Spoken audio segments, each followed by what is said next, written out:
안녕하세요. 오늘도 사연 살롱을 찾아주셔서 감사합니다.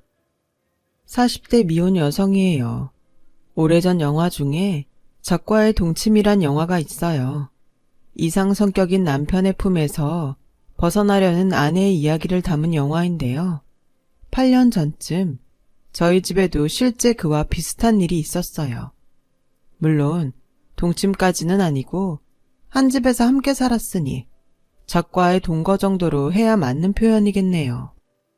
아무튼 지금은 그 지긋지긋하고 어이없는 상황에서 벗어났지만 아직도 그때 일을 생각하면 치가 떨리고 자다가도 벌떡벌떡 일어날 정도랍니다.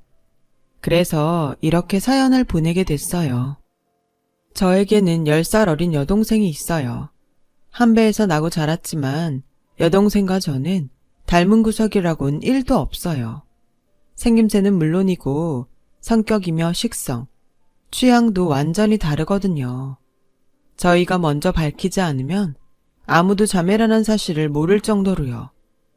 저는 대부분의 마지들이 그렇듯 생활력과 독립심이 강한 편이에요. 하지만 애교는 없는 편이죠. 반면 여동생은 겁이 많고 의존적인 성격을 가지고 있지만 상냥하고 포근한 성격이에요. 그래서 저와는 달리 어른들한테 인기가 많은 편이죠. 동생과 제가 이렇게 상반된 성격을 가지게 된 건 부모님 탓인지도 몰라요.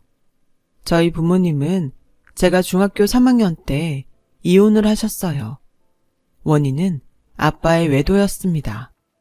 저희 아빠는 제가 중학교 1학년 때 직장에서 사고를 당하는 바람에 한쪽 다리를 심하게 다치셨어요. 그 여파로 평생 한쪽 다리를 절게 되셨죠. 다행히 산재 처리가 돼서 매달 상당한 금액의 연금을 받게 됐는데 그때부터 아빠가 변하기 시작한 거예요. 술과 여자에 빠져 살게 되셨거든요. 일을 하지 않아도 따박따박 연금이 나오니 자연스레 사람이 게을러지고 향락에 빠져들기 시작한 거죠. 엄마는 그런 아빠를 대신해 돈을 벌고 살림까지 도맡아 해야 했어요. 아빠가 받는 연금은 고스란히 아빠의 유흥비로 빠져나갔거든요. 점점 망가져가는 아빠를 볼 때면 정작 다친 건 아빠의 다리가 아니라 정신이 아닐까 생각될 정도였어요. 그래서 점점 아빠와 멀어졌죠. 그러자 엄마가 그러시더라고요. 멀쩡하던 사람이 하루아침에 다리를 절게 됐는데 그 마음이 오죽하겠니? 그러니 아빠 탓만 하지 말고 아빠 마음을 이해하려고 노력해봐. 하지만 얼마 뒤 늘 부처님 가운데 토막 같던 엄마조차도 더는 아빠를 두고 볼 수 없게 되어버렸어요. 아빠가 7살밖에 안 된 제 동생을 데리고 내연녀 집에 드나든 사실을 엄마가 알게 됐거든요. 다른 건 몰라도 자식들 앞에서까지 그런 추잡스런 짓을 하고 다닌 아빠를 엄마는 용서할 수 없었어요. 그래서 이혼을 감행하기로 했죠. 그래도 아빠가 양심은 있었는지 엄마한테 저와 여동생을 맡기면서 아빠 앞으로 나오는 연금을 위자료와 양육비로 엄마한테 넘겨주셨어요. 나중에 알고 보니 아빠의 내연녀가 그렇게 하라고 했던 거였지만요. 여자가 꽤 돈이 있는 사람이었거든요. 처음엔 아빠의 재혼녀한테 자식이 셋이나 있다는 이유로 그렇게 반대를 하시던 친할머니도 그 여자 재산 얘기를 듣고는 바로 결혼 승낙을 하셨다더군요. 어디 그뿐인가요? 고모랑 삼촌까지도 그 여자를 쌍수 들고 환영했대요.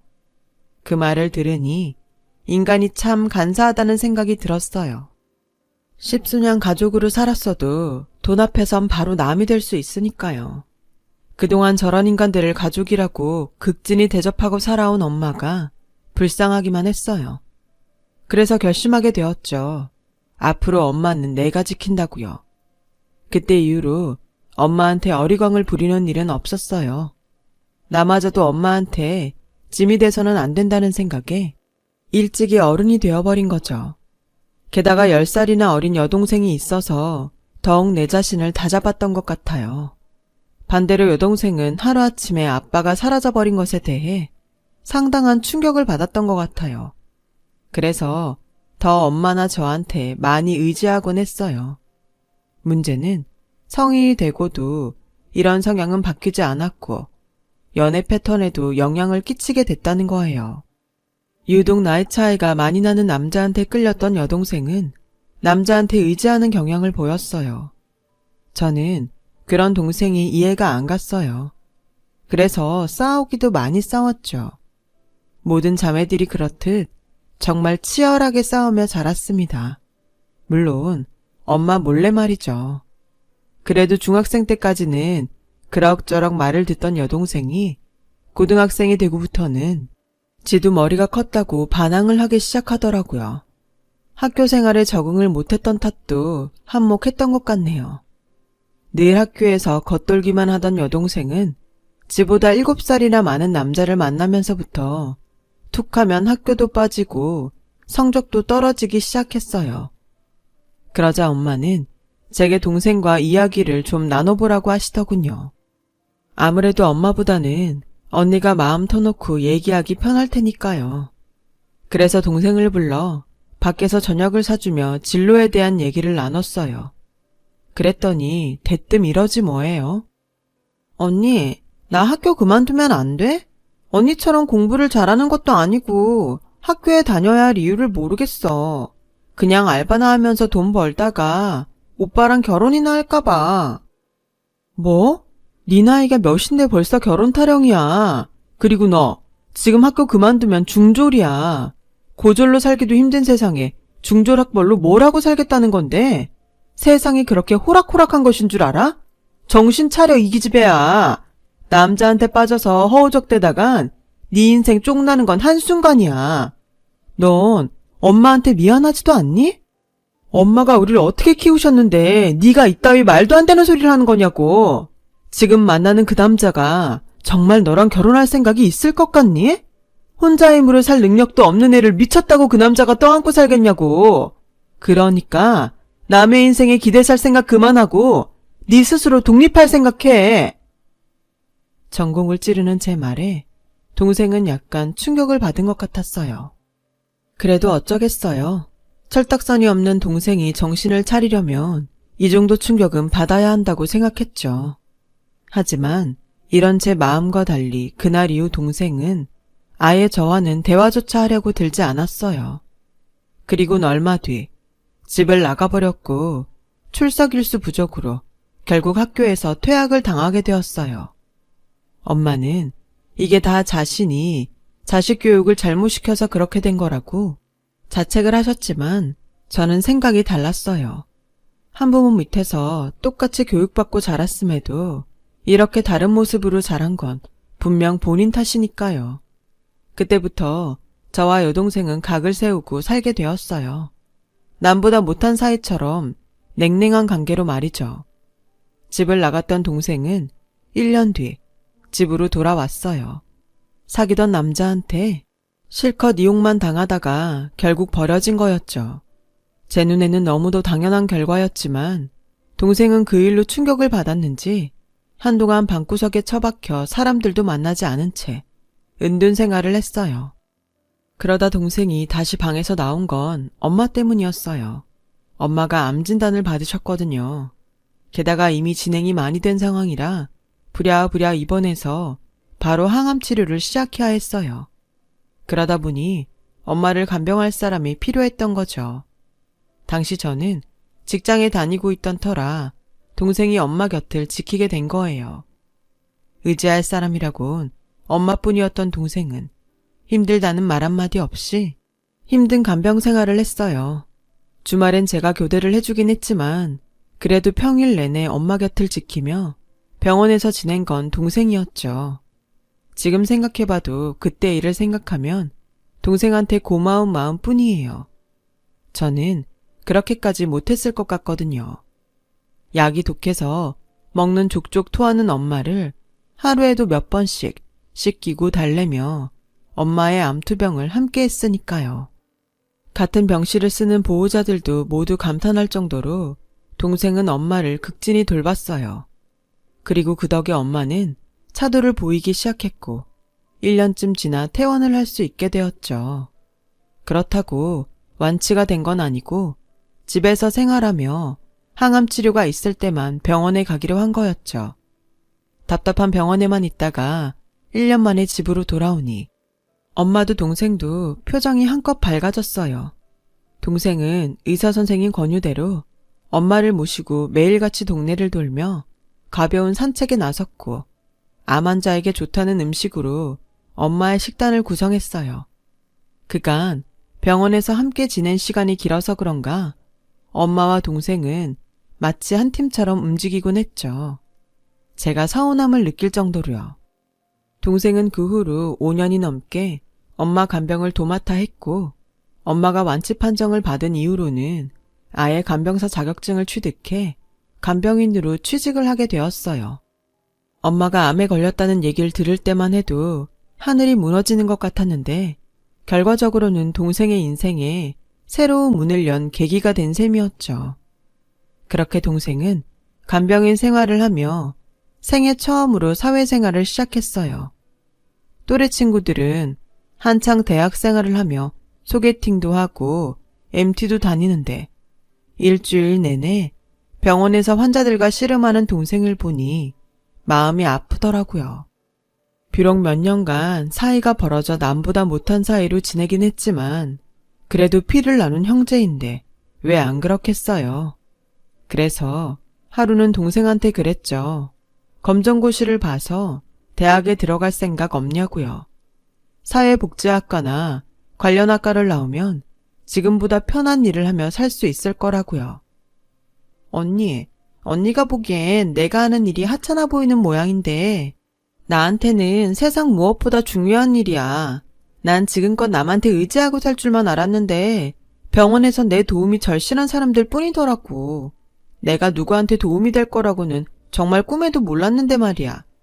힘들고 욕도 많이 먹는 일이지만 그래도 난 이 일이 좋아. 언니가 내 걱정하는 마음은 알겠는데 그러지 않았으면 좋겠어. 제 눈엔 아직도 철없는 중학생으로 보였던 동생은 어느새 속이 꽉 찬 어른이 돼 있더라고요. 동생을 위한답시고 제멋대로 대학에 가서 편한 직업을 찾으라고 했던 제가 너무 창피할 정도로 말이죠. 이제는 동생이 제 몫을 하며 살 것 같다는 안도감이 들었어요. 그래서 예전처럼 동생을 감시하거나 단속하는 일은 더는 안 하게 되었죠. 집안일도 안정이 되고 걱정 없이 평온한 나날들이 이어지던 가운데 회사에서 유럽 지사 파견 신청 공고를 보게 되었어요.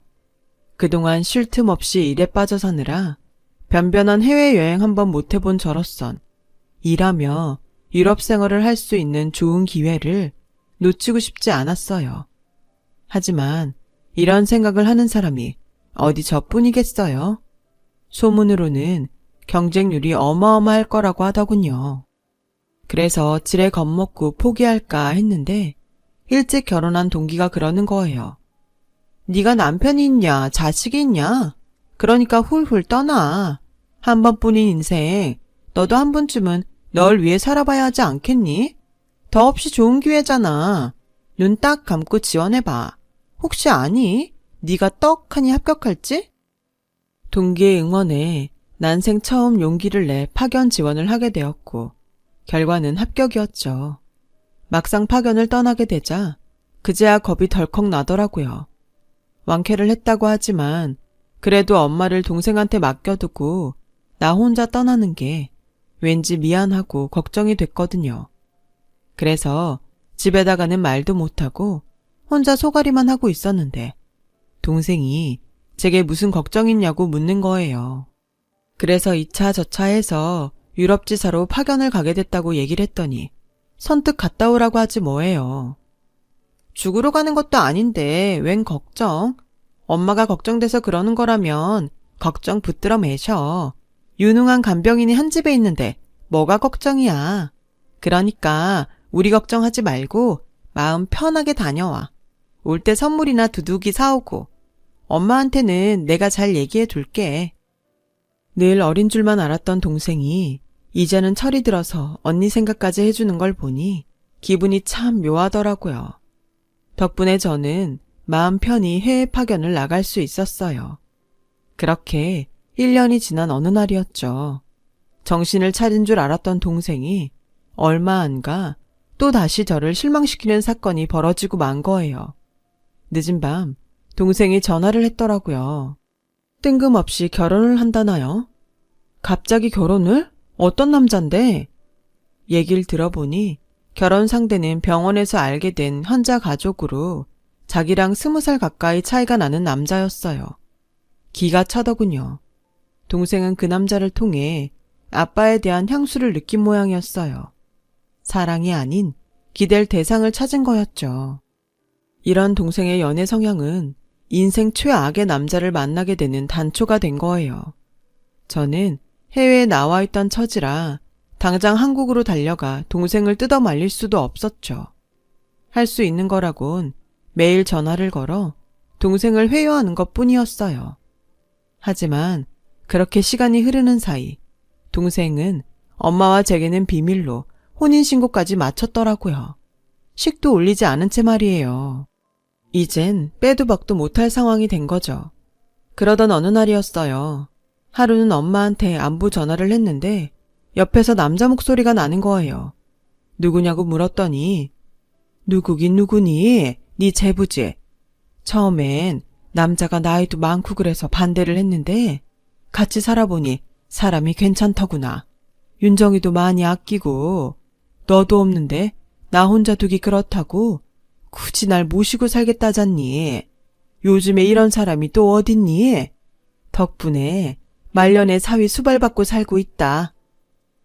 저희 집에 들어와 살고 있다는 말에 황당했지만 한껏 들뜬 엄마 목소리를 들으니 화도 못 내겠더라고요. 한편으론 자식인 내가 해야 할 도리를 대신해준다니 고맙기도 했고요. 그래서 어차피 엎질러진 일 그냥 덮고 잘 지내보자 생각했어요. 그렇게 시간은 흘러 파견을 마치고 한국으로 돌아가게 되었어요. 그런데 막상 한국으로 돌아와 보니 생각지도 못한 걱정이 생기더군요. 지금껏 남자 없이 새 모녀가 살았던 집에 제부가 들어오니 이래저래 여간 불편한 게 아니었거든요. 일단 화장실 사용만 해도 그래요. 안방 화장실은 엄마 방에 있어서 저는 거실에 있는 공용 화장실을 사용했는데 제부랑 같은 화장실을 사용하다 보니 볼일을 볼 때마다 신경이 쓰였어요. 변기 사용만 해도 그래요. 제부가 사용하고 나오면 변기 주변에 소변이 튀어 있어서 찝찝하고 기분이 나빴거든요. 거기다 한여름에도 집에서 속옷을 차려입고 있어야 해서 여간 불편한 게 아니었어요. 거기다 거실 TV도 거의 제부 차지가 돼버려서 야구나 축구 중계가 있는 날이면 우리 새 모녀는 늘 보던 드라마도 못 보고 룰도 모르는 스포츠 경기를 봐야만 했죠. 그런데 이런 건 사실 문제도 아니었어요. 사람 사는데 생기는 문제의 대부분은 돈 아니겠어요? 바로 그 돈 문제가 불거져 나온 거였죠. 엄마 앞으로 드러났던 보험들이 전부 실효됐다는 통지서가 날아온 거예요. 암 진단을 받았던 경력이 있어서 새로 보험 들기 힘들까봐 그동안 들어둔 보험이라도 실효되지 않도록 관리를 해왔던 참인데 말이에요. 엄마, 그동안 통장에서 엄마 보험료 안 빠져나갔어? 왜 보험료가 밀려서 실효까지 당해? 통장 줘봐. 내가 가서 통장 내역 좀 찍어보게.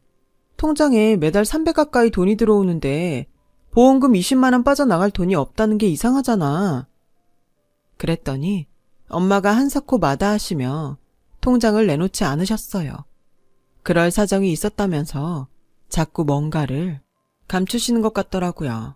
하지만 제가 물러서지 않자 결국 말씀을 해주시더군요. 뭐? 그럼 지금까지 엄마 돈으로 생활을 했던 거야? 제부 사업자금도 엄마가 대주고? 제가 한국에 없는 동안 동생 내외가 엄마를 모시고 살았다더니 실상은 두 인간이 엄마한테 기생한 거였어요. 생활비도 이혼할 때 아빠가 엄마한테 이전해준 연금으로 해왔고 심지어 장모를 모신다는 이유로 엄마한테 사업 자금까지 받아서 치킨집을 차렸다가 홀라당 날려먹었다더라고요. 그래놓곤 엄마를 모시긴커녕 엄마 돈으로 지들 여행이나 다니고 지난 2년간 일도 않고 살았다더라고요. 결국 두 백수가 엄마 등에 빨대를 꽂고 살아왔던 거였죠. 엄마는 혹여 제가 알게 되면 집안에 분란이 일지 않을까 걱정돼서 그동안 입을 다물고 계셨던 거고요. 저 오후부터는 둘 다 놀고 있는 게 들킬까봐 아침 저녁으로 출퇴근하는 쇼를 해왔던 거예요. 윤경아, 윤정이를 봐서라도 참아라. 쟤들이라고 저러고 살고 싶겠니? 지들 딴엔 한다고 하는데 일이 안 풀리니까 할 수 없이 그러는 거지. 이제 너도 왔고 쟤들도 분가하라고 할 테니 그간 일은 모른 척 묻어줘. 엄마가 이렇게 부탁한다. 엄마한테 제 동생이 아픈 손가락인 건 알고 있지만 그래도 제 상식으론 이해가 가지 않았어요. 도대체 어떻게 생겨먹은 인간들이길래 나이든 부모 연금까지 빼먹고 살 생각을 한대요. 나이살이나 처먹은 것들이 말이에요. 그래서 일단 집에서 동생 내외부터 내보내기로 했어요. 제부, 그동안 저희 엄마 모시고 살아줘서 고마운데요. 이젠 저도 돌아왔고 다 같이 살기엔 집도 좁으니까 이제 그만 분가하세요. 아니 처형, 분가라뇨. 가족이 달래 가족인가요? 한 지붕 아래 북적거리고 살면서 숟가락 부딪혀가며 지지고 볶고 사는 게 가족 아닙니까? 전 부모님이 일찍 세상을 떠나셔서 우리 장모님이 제 어머니 같습니다. 그러니까 장모님은 제가 모실 테니 처형이 분가를 하시죠. 윤정아, 너도 그게 좋지 않겠어? 그러자 동생은 빙그레 웃으며 고개를 끄덕이더군요. 마치 제부가 누르는 리모컨 버튼에 반응하는 TV처럼요. 아니, 뭔가 착각을 하는 모양인데요. 제 말은 더는 고양이한테 생선을 맡길 수 없다는 얘기예요. 저 없는 동안 무슨 돈으로 생활했어요? 오픈한 지 1년도 안 돼 닫은 치킨집은 누구 돈으로 차렸냐고요? 저희 엄마 돈이었죠? 그래놓곤 둘 다 일도 안 하고 여지껏 우리 엄마 등골 빼먹고 사는 거 아니냐고요? 그래놓고 뭐요? 돌아가신 어머니처럼 생각을 한다고요? 제부는 부모님 살아생전에 부모 등에 빨대 꽂고 살았었나 봐요. 됐고요. 더 길게 말 안 해요. 일주일 내로 집 구해서 나가주세요. 사람이 양심이 있어야지. 어쩜 이렇게 뻔뻔할 수가 있어요? 윤정이 너도 정신 차려 이 기집애야. 그러자 제부 얼굴이 붉어지더니 버럭 소리를 치는 거 있죠. 이봐요 처형, 사람 무시하지 말아요. 내가 돈이 없어서 여기 이러고 사는 줄 아십니까? 저도 돈 있어요. 이깟 푼돈 때문에 나보다 나이도 어린 처형한테 이런 수모 받고 살 사람 아니라고요. 윤정이 너 말해봐. 네가 우리 어머니 간병인이었으니까 잘 알 거다. 우리 어머니 돌아가실 때 내 앞으로 땅 해주신 거 너도 알지? 저요, 어마어마한 땅 부자예요. 근데 왜 이러고 있냐? 그 땅값 오르길 기다리느라 이러고 있단 말입니다. 땅만 팔면 장모님한테 빌린 돈 2배, 아니 10배 쳐서 갚을 거라고요. 저 형이 돈 좀 번다고 유세 떨고 싶은 모양인데 내가 땅만 팔면 그땐 처형도 내 앞에서 큰 소리 못 칩니다. 윤정아, 가서 땅 문서 가져와. 처형이 날 아주 거지새끼 취급을 하는데 그 땅 문서 좀 보여주게. 제부 말이 떨어지기가 무섭게 동생은 땅 문서를 들고 나왔어요. 그렇게 날 못 믿겠다면 이 땅 문서 처형한테 맡기면 되겠습니까? 이거 내주면 되겠냐고요. 사람이 그러는 거 아닙니다. 기껏 장모 생각해 처가살이하겠다 나선 사람한테 이러면 안 된다고요. 제부 말대로 엄청난 규모의 땅이 있기는 했어요. 하지만 문서상으로는 그 땅 시세가 어떻게 되는지 알 수도 없고 맹지인지 아닌지 알 수 없었죠. 그래도 일단 땅 문서라도 잡아놓는 게 낫겠다 싶어 땅 문서와 더불어 각서를 받아두기로 했어요. 엄마와 동생은 그렇게까지 해야겠냐고 했지만 세상에 믿을 사람이 어딨어요. 부모한테도 배신당하고 사는 마당에. 그래서 다음날 제부를 데리고 근처 변호사 사무실로 갔어요.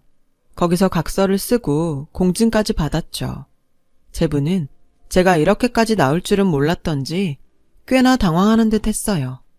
아무튼 그 일은 그렇게 매듭을 지었고 남은 건 동생 내외의 분가였죠. 제가 말미를 주었던 일주일이 코앞에 다가왔거든요. 제부가 어떻게 나오나 볼참이었는데 글쎄 집을 구했다며 그 주 토요일에 이사를 나가겠다고 하지 뭐예요. 돈이 어디서 생겨서 그렇게 빨리 이사를 하나 궁금하긴 했지만 물어봤자 머리만 아프니 더는 묻지 않았어요. 융자를 받던 사채를 끌어다 쓰던 내 알 바 아니다 싶었죠. 그리고 그 주 주말 동생 내외는 약속대로 이사를 나갔고 저는 엄마와 단 둘이 살게 되었어요. 그런데 10수년간 연락이 없던 아빠가 집으로 찾아왔지 뭡니까. 다짜고짜 결혼을 축하한다며 양심상 식장에 손잡고 들어가겠다는 말은 차마 못하겠다며 고개를 숙이더군요. 뜬금없는 소리에 혹시 어디가 아프신 거 아니냐고 물었어요. 그랬더니 글쎄 얼마 전에 아빠한테 제 남편감이란 사람이 찾아와 인사를 하고 갔다지 뭐예요. 부모 노릇도 못하고 산 내가 해줄 게 뭐 있겠니. 전셋집 보증금 구할 돈이 부족하다고 해서 집사람한테 말해 5천을 해줬는데 너한테 말 안 하디? 아니, 그 사람이 누군 줄 알고 함부로 돈을 줘요. 아빠 제정신이에요? 윤정이랑 같이 왔길래 의심 않고 내줬다만 그럼 너 결혼하는 거 아니야? 그 말을 들으니 내 남편감이라고 속인 사람이 누군지 알 것 같더군요. 제부가 틀림없었어요. 알고 보니 동생은 아주 오래전부터 종종 아빠를 찾아가 용돈도 받고 숱하게 돈도 뜯어 썼던 모양이었어요. 하도 그러니 아빠 부인이 한 소리를 했고 그때 이후로는 연락을 끊고 살다가 이참에 이사 보증금을 구하러 남편과 찾아갔던 모양이에요. 이젠 하다 지 언니 결혼자금까지 받아 챙긴 거였죠. 아무리 동생이지만 더는 참고 넘길 수 없어서 그 길로 동생네 집으로 찾아갔어요. 여전히 두 사람은 일도 않고 집구석에 들어앉아 TV를 보고 있더군요. 이거 내 신혼집 아닌가? 근데 왜 당신들이 여기서 뭉개고 있어? 이기집애야, 넌 이제 언니 결혼까지 팔아가며 돈 뜯어 쓰고 사니? 언제까지 그따위로 인생을 살 거야? 네가 그 모양이니까 네 주변에 저런 똥파리 같은 것만 꼬이는 거 아니야. 더는 길게 말 섞고 싶지 않으니까 당장 이 집 계약서 갖고 와. 네가 아빠한테서 나 팔고 받은 돈 아빠한테 돌려주게 당장 가져와. 그리고 제부, 인생 그렇게 살지 마요. 나이나 어리면 어려서 그런다 쳐요. 그 나이 먹고도 어쩜 애만도 못해요? 제부 땅 팔리지도 않는 맹지더군요. 그깟 돈도 안 되는 땅 팔아서 부자 될 생각 일찌감치 접고 우리 아빠한테 받아간 5천이나 내놓으시죠. 안 그럼 사기죄로 고소할 테니까 알아서 하라고요. 그러자 제부가 본색을 드러내더군요. 야, 너도 네 동생이니까 알 거 아냐. 내가 왜 이런 애랑 결혼을 했겠니? 학벌이 있기라니 똑똑하기라니 그저 멍청해서 남자 말 잘 듣는 거 그거 하나밖에 더 있어? 이런 거 데리고 살아주면 니들이 고마워야 하는 거 아냐? 하다못해 월세집 하나 정도는 해줘도 되는 거 아니냐고. 내가 1억을 해먹었냐 10억을 해먹었냐 고작 5천 가지고 이 난리야. 그리고 맹지른 땅 아니냐? 기다려봐. 강남 땅도 원래는 똥값이었잖아. 그게 금싸라기 땅이 될 줄 누가 알았겠어. 내 땅도 그렇게 안 되리란 보장 있어. 그러니까 그거라도 먹고 떨어지란 말이야. 안 그럼 어쩔 건데? 재주 있으면 배 째고 가져가시던가. 어차피 네 아빠 속인 것도 다 네 동생 짓이고 내가 사주했다는 증거는 하나도 없으니까. 그러니 고소를 하든 고발을 하든 네 마음대로 하셔. 그래 봐야 네 동생 인생 망치는 거지 내 인생 망치는 거 아니니까. 아주 대놓고 배째라는 식으로 나오더라고요. 지 남편의 이런 태도에 동생은 많이 놀란 표정이었어요. 사랑인 줄 알았는데 모든 게 처음부터 사기였다는 걸 알게 되자 그대로 무너져 버리더군요. 동생은 자리에 주저앉아 눈물만 뚝뚝 흘렸어요. 불쌍하긴 했지만 자업자득이었죠. 결국 돈도 안 되는 제부의 땅을 엄마 명의로 돌리는 선에서 제부와의 채무는 일단락 짓기로 했어요. 몇 달 뒤 동생은 3천만 원을 가지고 집으로 찾아왔어요. 제부와는 이혼을 했고 살던 집은 처분을 했으나 보증금 3천 외에 나머지 돈은 살림살이를 사느라 써서 없다고 나머지 2천은 버는 대로 갚겠다고 하더군요. 현재 자신은 다시 간병인 일을 시작해서 병원에서 지내고 있다고 했어요. 엄마는 밖에서 고생 말고 집으로 들어오라고 하셨지만 동생은 끝내 거절하고 돌아갔어요. 그렇게 연락을 끊고 산 지 8년쯤 지난 어느 날이었어요. 뜬금없이 제부가 집으로 찾아왔더라고요. 다짜고짜 돈 1,000만 원을 내밀고는 자기 땅을 돌려달라고 하더군요. 이미 8년 전에 소송을 통해 명의 이전을 끝낸 땅을 말이죠. 자신이 치킨집을 차릴 때 엄마한테 빌린 1억 5천 중 나머지 돈은 한 달 내에 갚겠다면서요. 그 말을 들으니 왠지 그대로 땅 문서를 내주면 안 될 것 같더라고요. 이 인간이 뭔가 꿍꿍이가 있는 것 같았거든요. 그래서 일단 생각해 보겠다고 하고 돈과 함께 제부를 돌려보냈어요. 그리고는 부동산에 연락해 땅 시세를 알아보았는데 세상에 맹지인 줄 알았던 그 땅 일대가 개발이 추진되면서 엄청 가격이 올랐지 뭐예요. 수십억은 좋게 되겠더라고요. 그럼 그렇지. 이 인간이 그 소식을 듣고 득달같이 달려온 거였어요. 다음 날 제부가 다시 아침 일찍 찾아왔길래 땅은 돌려줄 수 없다고 했더니 길길이 날뛰면서 자기 땅 내놓으라고 발광을 하더라고요. 이봐요. 당신 땅이라뇨. 그게 어떻게 당신 땅이야? 우리 엄마 땅이지. 기억 안 나? 명의 이전까지 끝낸 거? 왜? 우리 엄마 돈 맹지랑 퉁칠 땐 좋아라 하더니 그 땅이 엄청 올랐다니 배 아파 못 살겠어? 이거 완전 도둑놈 심보네. 더 할 말 없으니까 나가요. 댁처럼 거지근성으로 똘똘 뭉친 인간이랑은 더 할 말 없으니까. 한 번만 더 우리 집에 와서 행패 부리면 그땐 경찰 부를 줄 알아. 그러자 제부는 눈이 뒤집혀서는 저를 밀치고는 땅 문서를 찾으려고 온 집안을 뒤집어댔어요. 그 바람에 화분이며 집기들이 깨지기도 했죠. 참다 못한 저는 경찰에 신고를 했고 결국 제부는 주거 침입에 폭행, 재물손괴죄로 현장에서 체포됐어요. 이 일로 제부는 저희 모녀 주변에 접근할 수 없도록 접근 금지 명령까지 받게 되었죠. 얼마 뒤 엄마는 제부한테 받았던 그 땅을 엄청난 돈을 받고 팔았어요. 엄마는 그 돈을 반으로 나눠 동생과 제게 주시기로 했어요. 그래서 8년 만에 동생을 찾아갔는데 글쎄 한사코 그 돈을 받지 않겠다지 뭐예요. 자기한텐 그럴 자격이 없다면서요.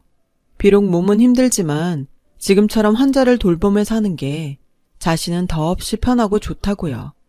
그러니 그 돈은 필요 없다더군요. 그래서 일단 그 돈은 제가 통장에 묻어두기로 했어요. 언제고 동생이 필요하다고 할 때 주려고요. 대신 엄마도 이제 많이 늙으셨고 언제 어떻게 되실지 모르니 앞으로 엄마 생신이랑 명절 때는 집에 오라고 했어요. 엄마가 많이 보고 싶어 하신다고요. 그랬더니 동생이 눈물을 글썽이더군요. 지도 엄마가 많이 그리웠던 모양이에요. 그 모습을 보니 마음이 아리더군요. 사건 사고도 많았지만 그래도 어쨌든 내 동생이니까요. 비록 늦은 감은 있지만 지금이라도 동생이 올바른 인생을 살게 돼서 얼마나 다행인지 몰라요. 이제는 동생이 마음의 짐을 좀 덜고 행복한 삶을 살기를 바랄 뿐입니다. 긴 사연 들어주셔서 고맙습니다. 좋은 하루 되시고 항상 건강하세요. 여러분, 사연 댓글에 응원과 현명한 조언 부탁드려요. 좋아요와 구독은 저에게 큰 힘이 됩니다. 오늘도 좋은 일 가득하세요.